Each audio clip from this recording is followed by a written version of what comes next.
मेरा बेटा शादी ही नहीं करना चाहता था। कहता था कि जब शादी करूँगा तो गूंगी कम उम्र लड़की से ही करूँगा। बड़ी मुश्किल से फिर गूंगी लड़की मिली। मैंने जल्दी से अपने बेटे की शादी उस लड़की से करवा दी। मगर रात होते ही मेरे बेटे और बहू छत पर सोने चले जाते। कहते कि नीचे बहुत गर्मी है। मगर बहू जब सुबह नीचे आती तो बहुत थकी हुई मालूम पड़ती, लंगड़ा के चलती और मुझे इशारे से कुछ समझाने की कोशिश करती तो मेरा बेटा उसे डांट कर अंदर ले जाता। अब मुझे शक होने लगा था क्योंकि बहू दिन ब दिन कमज़ोर होती जा रही थी।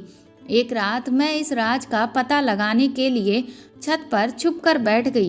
कुछ देर बाद बहू और बेटे को देखकर मेरी जान ही निकल गई क्योंकि वह बिना कपड़ों के नंगे होकर, मैं तो अपने बेटे की शर्त से तंग आ चुकी थी।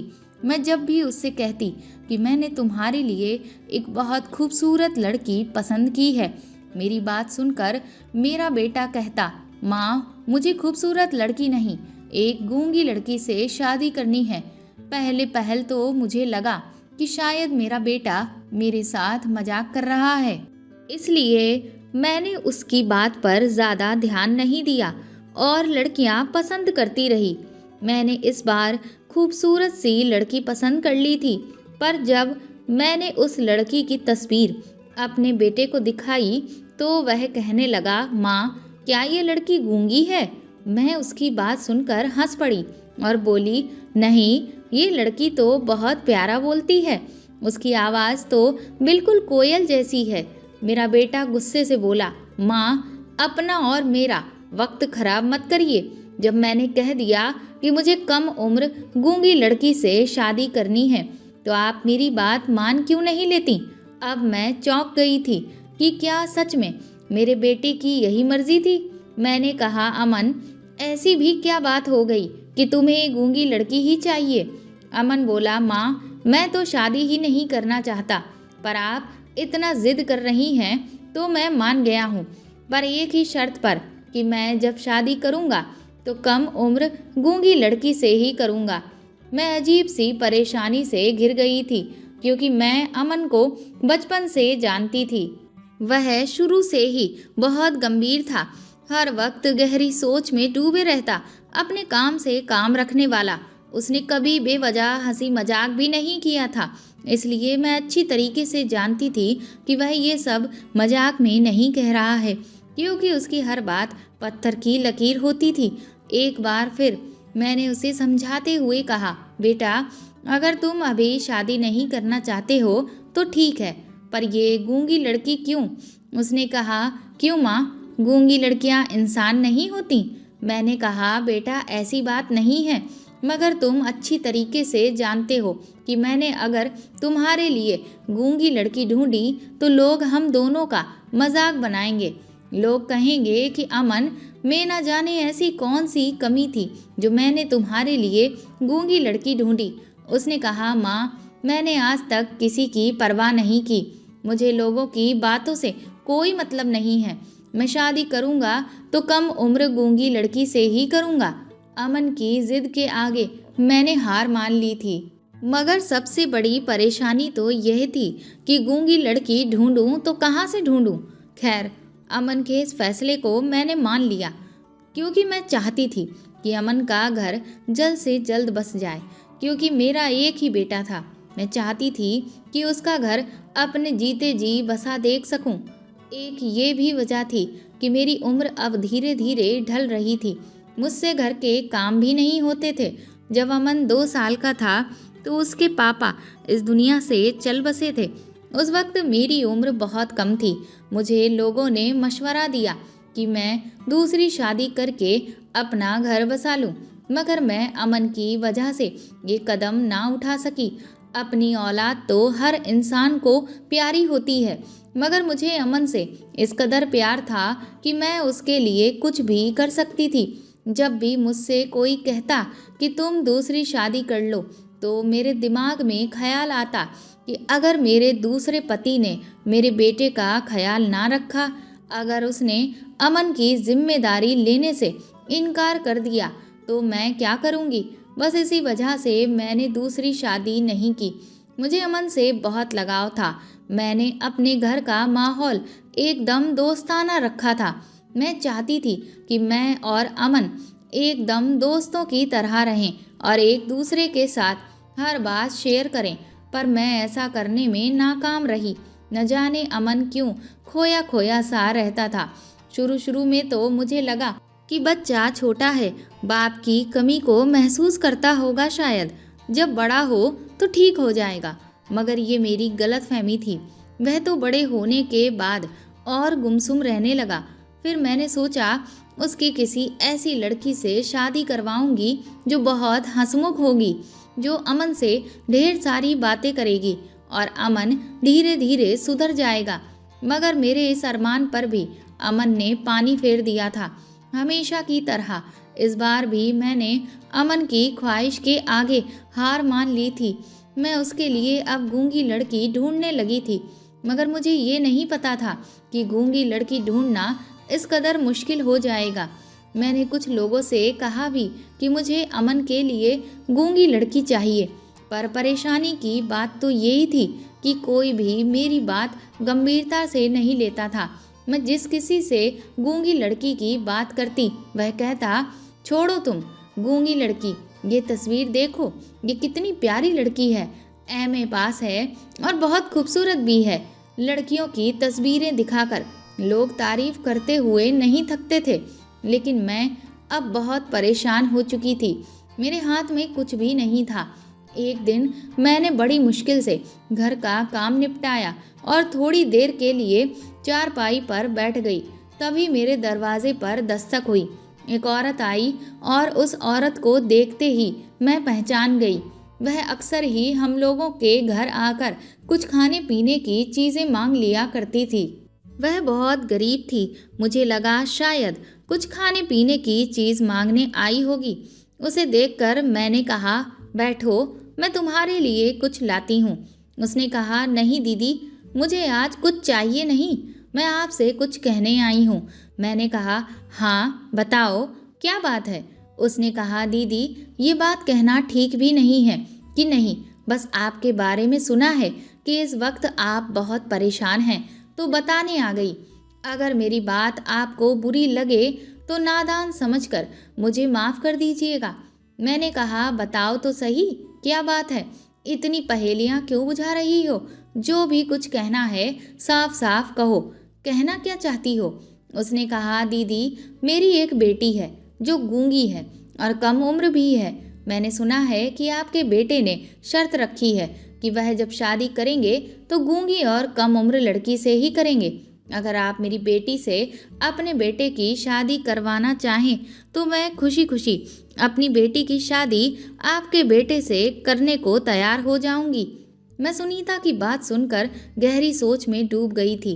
मेरे चेहरे के भाव देखकर वह हाथ जोड़ते हुए बोली, दीदी, अगर मुझसे कुछ कहने में गलती हो गई हो तो मुझे माफ़ कर दीजिएगा। इतना कहकर मेरा जवाब सुने बगैर ही वह वहाँ से चली गई।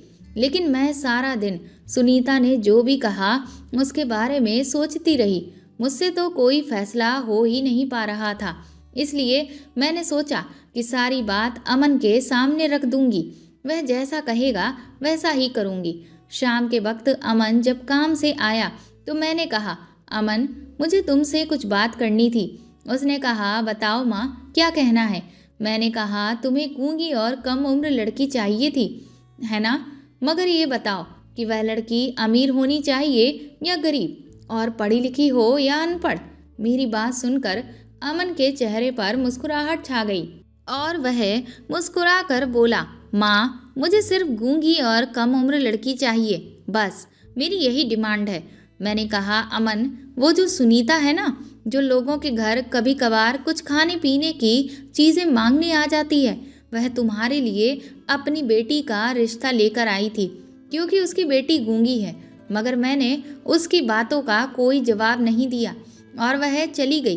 दरअसल मैं सोचकर परेशान हो गई थी कि मैं अपने इकलौते बेटे के लिए एक फ़कीरन की बेटी को ब्याह कर कैसे ले आऊं। मगर फिर सोचा तुमसे मशवरा कर लूँगी। अगर तुम्हें ऐतराज़ नहीं होगा तो मैं उसे अपनी बहू बना लूँगी। मेरी बात सुनकर अमन झट से बोला, माँ, आपको उसी वक्त सुनीता की बात मान लेनी चाहिए थी और उसे बता देना चाहिए था कि मुझे ये रिश्ता मंजूर है। मैंने कहा, अमन, तुम्हें ये फैसला सोच समझ कर करना है। बाद में ये ना हो कि तुम मुझसे कहो कि आपने मेरे लिए एक ऐसी लड़की पसंद कर ली है। अमन ने कहा, माँ, मुझे इस रिश्ते से कोई ऐतराज़ नहीं है। बस मेरी एक ही शर्त है कि लड़की कम उम्र और गूंगी होनी चाहिए। अब चाहे वह किसी फ़कीरिन की बेटी हो या रईस की, किसी की भी हो, मुझे कोई फ़र्क नहीं पड़ता। मुझे जो चाहिए वह मिल रहा है, इसलिए मुझे ये रिश्ता मंजूर है। उसकी बात पर मैंने सर हिला दिया। अमन उठकर मुंह हाथ धोने चला गया, जबकि मैं अमन के बारे में सोचने लगी थी कि ना जाने इस लड़के को क्या हो गया है कि वह फ़कीरिन की बेटी से भी शादी करने के लिए तैयार हो गया था। धीरे धीरे वक्त गुजर रहा था और मैंने महसूस किया कि गुजरते वक्त के साथ अमन की बेचैनी बढ़ती जा रही थी। उसने मुझसे कहा कि मैं जल्द से जल्द उस लड़की के घर जाकर उसका हाथ मांग लूं। अब मैं और इंतज़ार नहीं कर सकता। अमन की बातों ने मुझे बहुत हैरान करके रख दिया था। पहले तो मेरा बेटा शादी करने को तैयार ही नहीं हो रहा था और अब उल्टा जब वह तैयार हुआ है तो उसे इतनी जल्दी मचा दी है कि मुझे कुछ समझ में नहीं आ रहा था कि ये हो क्या रहा है। खैर, 1-2 दिन बाद मैं और अमन सुनीता के घर गए। सुनीता हमें अपने घर देखते ही खुश हो गई और वह समझ गई कि मैं उसकी बेटी का हाथ मांगने के लिए आई हूँ। उसने हाथ जोड़ते हुए हमें एक चारपाई पर बिठाया। कुछ देर के बाद वह अपनी बेटी पूनम को लेकर आई। सुनीता की बेटी पूनम इतनी खूबसूरत थी कि उसको देखकर जी नहीं भरता था। सुनीता ने कहा, दीदी, ये मेरी बेटी है पूनम। मैंने इशारों इशारों में अमन की तरफ देखा तो अमन ने भी इस शादी के लिए हाँ कर दी। मैंने उसी दिन अपने बेटे के फैसले के आगे हार मानकर बिना कुछ सोचे समझे अमन और पूनम की शादी तय कर दी। सुनीता बोली, दीदी, मेरी बेटी पूनम पूरी तरीके से गूंगी नहीं है, बस भगवान ने इसे आवाज़ नहीं दी है, लेकिन ये हम सब की बातें सुन सकती है, बस बोल नहीं सकती। सुनीता की बात सुनकर मैंने कहा, चलो अच्छी बात है, हमें इसके साथ इशारों में बात नहीं करनी पड़ेगी, हम जो कुछ भी कहेंगे ये समझ जाएगी। सुनीता ने कहा, हाँ दीदी। अमन ने अपना फैसला सुनाते हुए कहा कि मैं इससे शादी के लिए ज़्यादा इंतज़ार नहीं कर सकता। अगर अगले हफ्ते आप लोगों को मंजूर है तो हम ये शादी करने को तैयार हैं। अमन की इस बात पर मुझे बहुत गुस्सा आया कि इस लड़के को शर्म नाम की कोई चीज़ भी नहीं है कि हम बड़ों के आगे ये अपना ही फैसला सुनाने लगा। और शादी की इतनी भी जल्दी क्या है? आखिर ये इतना बेचैन क्यों है? पर अब तक मैंने अपने बेटे के हर फैसले पर हामी भरी थी, तो ये फैसला भी मुझे उसका मानना ही था। इस बात पर मैंने सुनीता की तरफ देखा तो उसे भी जल्दी शादी करने में कोई ऐतराज़ नहीं था। रिश्ता तय करने के बाद मैं और अमन दोनों घर आ गए। धीरे धीरे मैं अमन की शादी की तैयारी करने लगी और वह वक्त भी आ गया जिस दिन अमन की शादी थी। अमन ने पहले ही कह दिया था कि मेरी शादी सादगी से होगी, इसलिए हमने शादी में ज़्यादा ताम झाम नहीं किया और अमन और पूनम की शादी करवा दी गई और पूनम दुल्हन बनाकर हमारे घर आ गई। पूनम बहुत ही खूबसूरत थी। उसकी खूबसूरती देखकर मैं सोचने लगी कि काश ये बातें करती तो कितना अच्छा होता। कुछ रस्मों के बाद शाम के वक्त मैं पूनम को अमन के कमरे में छोड़ आई थी और मेरे दिमाग से बहुत बड़ा बोझ उतर गया था। मेरा बेटा शादी कर चुका था। अब मैं अपने आप में बहुत सुकून महसूस कर रही थी। अब मुझे मौत भी आ जाए तब भी मुझे ज़्यादा परेशानी नहीं होती, क्योंकि बेटे के लिए जो मेरा फ़र्ज था अब वह मैं पूरा कर चुकी थी। आज मैं सोने के लिए बिस्तर पर लेटी तो मेरे सामने आज का सारा मंजर घूम गया था। न जाने अमन ने ऐसा क्यों किया था। पहले तो वह शादी करने को ही नहीं तैयार हो रहा था और अब वह हथेली पर सरसों जमा कर बैठा था कि जब शादी करूँगा तो गूंगी लड़की से करूँगा। न जाने ये लड़का करना क्या चाहता था। खैर, मैंने सर झटक दिया और सोने के लिए आंखें बंद कर ली। सुबह जब सोकर उठी तो अपने बहू बेटे के लिए नाश्ता बनाया और उनके कमरे में दे आई। अमन बहुत खुश लग रहा था, जबकि मेरी बहू बड़ी शर्माई शर्माई सी नज़र आ रही थी। खैर, मैं उन दोनों को नाश्ता देने के बाद उनके कमरे से बाहर आ गई थी। थोड़ी देर के बाद अमन कमरे से बाहर आया तो मैंने उससे पूछा, बेटा, तुम्हारी पत्नी तुम्हें कैसी लगी? उसने मुस्कुराकर बोला, माँ, मुझे जैसी लड़की चाहिए थी पूनम बिल्कुल वैसी ही है, बस अभी थोड़ा नासमझ है, धीरे धीरे समझ जाएगी। अमन की बातें सुनकर मुझे तसल्ली हुई। मेरा बेटा खुश था, समझो मुझे दुनिया में जन्नत मिल गई। थोड़ी देर के बाद अमन घर से बाहर गया तो पूनम मेरे पास आई और इशारे से कहने लगी कि मैं ये बर्तन धो लूँगी। मैंने कहा, नहीं बेटी, अभी तुम्हें कुछ दिनों तक आराम करना है, उसके बाद तुम किचन में मीठा बनाओगी, उसके बाद ही काम करती रहना। पहले मुझे ये बताओ कि तुम्हें खीर बनानी आती है, क्योंकि खीर तुम्हारे पति को बहुत पसंद है। उसने उदासी से ना में सर हिला दिया तो मैंने कहा, कोई बात नहीं, मैं तुम्हें सिखा दूंगी। दिन तो ठीक ही गुजर गया, मगर जैसे ही रात हुई तो मेरा बेटा कहने लगा, माँ, आज मैं और पूनम छत पर सोएंगे। कल भी सारी रात बहुत गर्मी लगती रही थी। मैं अमन की बात सुनकर हैरान थी, क्योंकि धीरे धीरे तो सर्दियाँ आने वाली थीं, तो कमरे में इतनी गर्मी कैसे? खैर, मैंने इस बात का ज़्यादा विरोध नहीं किया। मुझे लगा कि शायद इन दोनों को प्राइवेसी चाहिए होगी, तभी दोनों छत पर जाने की बातें कर रहे हैं। वह दोनों पति पत्नी छत पर सोने चले गए तो मैं अपने कमरे में आ गई। सुबह जब पूनम नीचे आई तो वह बहुत ज़्यादा थकी हुई लग रही थी। कल तो वह इस वक्त बहुत खुश नज़र आ रही थी, पर आज क्या हुआ? मैंने पूनम का हाथ पकड़ते हुए बोला, बेटा, क्या बात है? तुम मुझे कुछ थकी सी लग रही हो, क्या ऊपर सर्दी लग रही थी? पूनम मुझे इशारे से कुछ बताने लगी। अभी मैं कुछ समझ नहीं पाई थी, तभी वहाँ पर अमन आया और उसे डांटकर कमरे में जाने को कहा।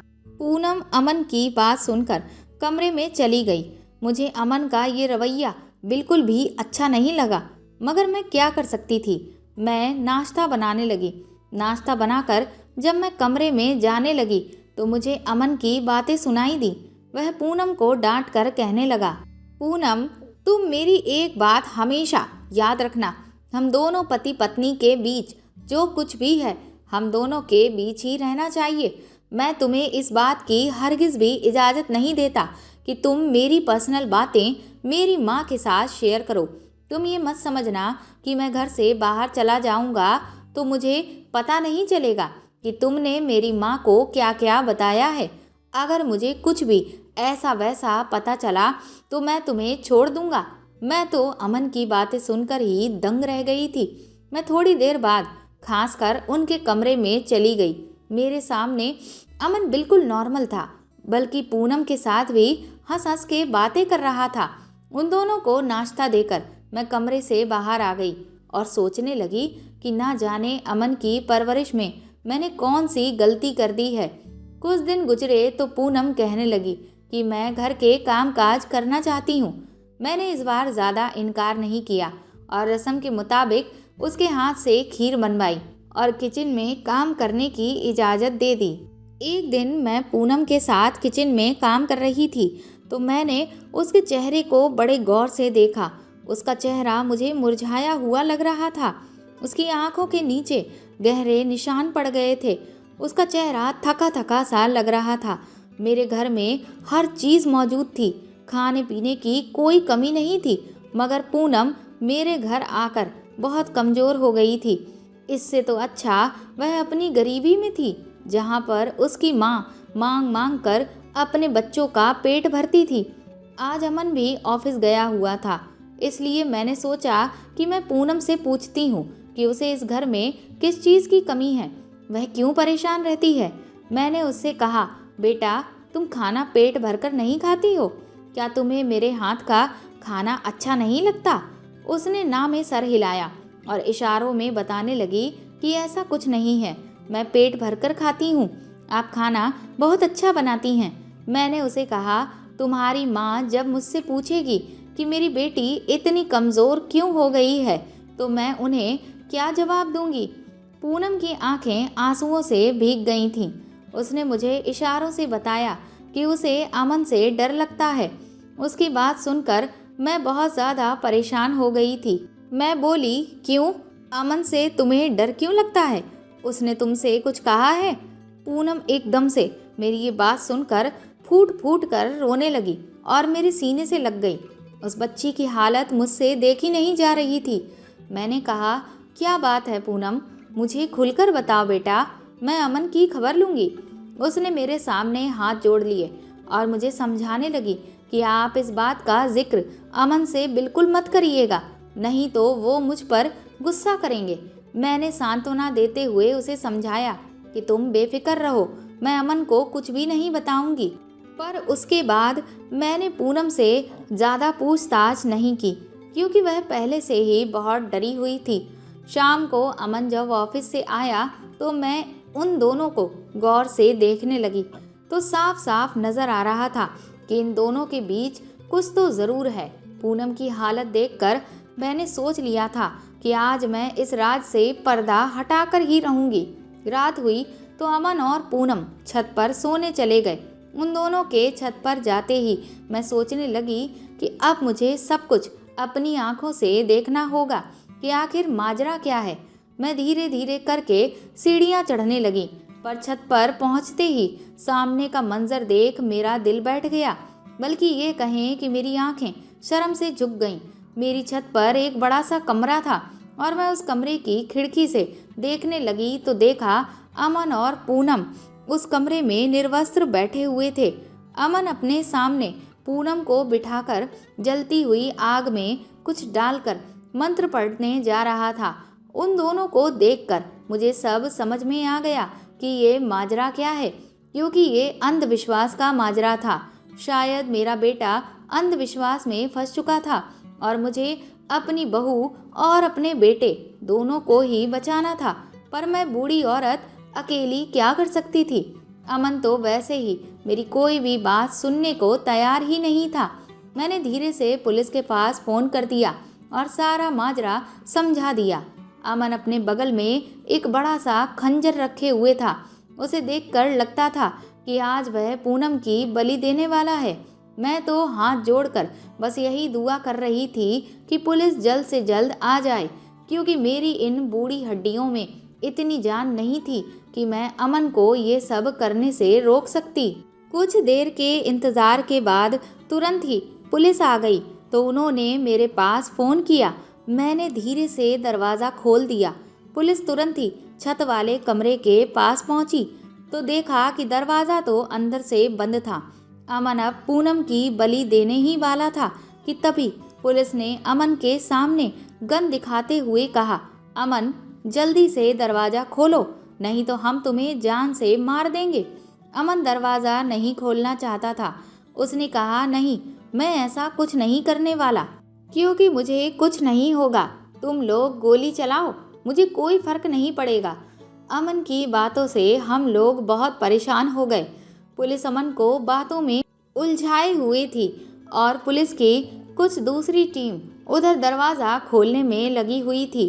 कुछ देर के बाद दरवाज़ा खोलने में वह लोग कामयाब हो गए और पुलिस अंदर आ गई और अमन को पकड़ लिया गया और मैं अपनी बहू पूनम के पास गई। सबसे पहले मैंने उसे एक बड़ी सी चादर से ढका। पूनम मेरे गले लगकर फूट फूट कर रोने लगी। मैंने अपने बेटे और बहू को इस सब से बचा लिया था। पुलिस ने जब सख्ती से अमन से इस बारे में पूछताछ की तो उसने बताया कि काफ़ी दिनों से मेरे बिजनेस में लॉस हो रहा था, इसलिए मैं बहुत परेशान था, पर मेरी परेशानी का कोई हल नहीं मिल रहा था। एक दिन मेरे एक दोस्त ने मुझे एक बाबा जी के पास जाने को कहा। जब मैं बाबा जी के पास गया तो उस बाबा जी ने मुझसे पूछा, क्या तुम्हारी शादी हुई है? मैंने कहा, नहीं बाबा जी। उन्होंने कहा, जल्द से जल्द शादी कर लो और अपनी नई नवेली दुल्हन को अपने सामने निर्वस्त्र बिठाकर एक मंत्र पढ़ो और 1 हफ्ते की पूजा के बाद उसकी बलि दे दो, जिससे तुम्हारे सारे बिगड़े काम बन जाएंगे और तुम धीरे धीरे बहुत पैसे वाले हो जाओगे। पर यह काम बहुत मुश्किल था, क्योंकि मैं अगर किसी भी लड़की से शादी करता तो वह ये सब बातें मेरी माँ को बता देती। इसीलिए मैंने गूंगी लड़की से शादी करने का फैसला किया, क्योंकि वह मेरे और अपने बीच की कोई भी बातें किसी को भी नहीं बता पाएगी। आज लास्ट दिन था। आज मैं पूनम की बलि देने ही वाला था, पर ऐन मौके पर आप लोग पहुंच गए। अमन के मुंह से ये सब सुनने के बाद मैंने उसे एक थप्पड़ मारा और कहा, मेरी परवरिश में कहाँ कमी रह गई थी कि तुम इतने पढ़े लिखे होने के बाद भी अंधविश्वास में फंस गए। काफ़ी पूछताछ के बाद उसने बाबा का एड्रेस दिया। पुलिस ने उस बाबा को गिरफ्तार कर लिया और अमन को एक मानसिक डॉक्टर को दिखाया। डॉक्टर ने अमन को कुछ दिनों तक अस्पताल में रहने की इजाज़त दी और उसे ये विश्वास दिलाया कि ये तंत्र मंत्र जादू टोना कुछ भी नहीं होता है और किसी की बलि देने से कोई भी इंसान अमीर नहीं हो जाता। अमन का कुछ दिनों तक इलाज चला और धीरे धीरे उसके व्यवहार में परिवर्तन आने लगा। कुछ दिन बाद वो पूरी तरह से ठीक हो गया। पूरी तरीके से ठीक होने के बाद अमन अस्पताल से घर आया। मैंने माली को बुलवाकर अमन और पूनम का कमरा खुशबूदार फूलों से सजवा दिया था, क्योंकि मुझे पता था कि मेरा बेटा इस अंधविश्वास के चक्कर में आकर अपनी पत्नी के साथ अपनी नई जिंदगी की शुरुआत भी नहीं किया होगा। और पार्लर वाली को बुलवाकर मैंने पूनम को भी एक दुल्हन की तरह तैयार करवाया और उसे अमन के कमरे में बैठा दिया। कुछ देर बाद अमन पूनम के कमरे में गया, पर मुझे अभी भी डर लग रहा था कि कहीं अमन के दिमाग में अभी भी अंधविश्वास ना भरा हो। आज मुझे पता चला कि एक माँ को अपने बच्चों का घर बसाने के लिए किन किन परिस्थितियों से गुजरना पड़ता है। मैं मजबूर होकर उन दोनों के कमरे के दरवाजे के पास गई। मुझे डर था कि अमन कहीं पूनम को परेशान ना कर रहा हो, पर ऐसा कुछ नहीं था। मुझे आहट हुई कि अमन और पूनम बहुत खुश नज़र आ रहे थे और दोनों अपने प्यार की गुफ्तगू में मगन थे। अगली सुबह पूनम जब सोकर उठी तो उसके चेहरे पर प्यार भरी मुस्कुराहट थी। अमन और पूनम की खुशी देखकर मैंने उन दोनों को प्यार से गले लगा लिया।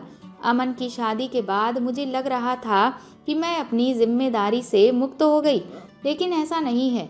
एक माँ अपने बच्चों की जिम्मेदारियों से तब तक आज़ाद नहीं होती जब तक उसके बच्चे अपनी घर गृहस्थी में पूरी तरह से खुश ना हों। तो दोस्तों, आपको ये कहानी कैसी लगी हमें कमेंट करके ज़रूर बताएं और प्लीज़ इस कहानी को ज़्यादा से ज़्यादा शेयर और लाइक करें। आप चाहें तो मुझे सुपर थैंक्स भी दे सकते हैं। साथ ही अगर आप चैनल पर नए हैं तो सब्सक्राइब करके बेल आइकन ज़रूर दबा दें, ताकि आगे भी मैं आपको ऐसी ही अच्छी कहानियाँ सुनाती रहूँ। Thank you.